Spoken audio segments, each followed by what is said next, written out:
Къде бъркам? Това ме питат жени, които са манифестирали своя идеален партньор, получават поредното разочарование. Ще ти кажа направо. Не бъркаш в своето желание, бъркаш в мястото, от което го излъчваш.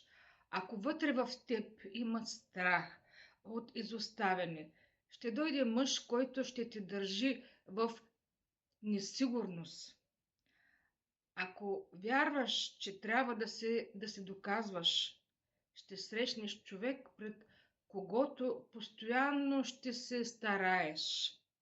Ако се страхуваш да останеш сама, ще приемаш по-малко, отколкото заслужаваш.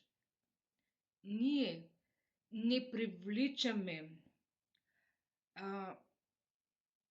това, което искаме.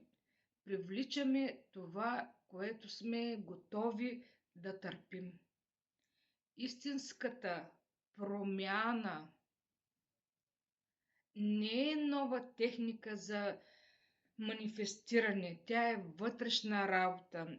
Когато една жена стъпи в собствената си стойност, любовта спира да бъде битка и започва да бъде избор.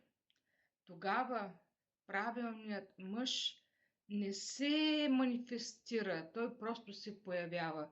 Ако искаш повече информация по такива теми, ме последвай.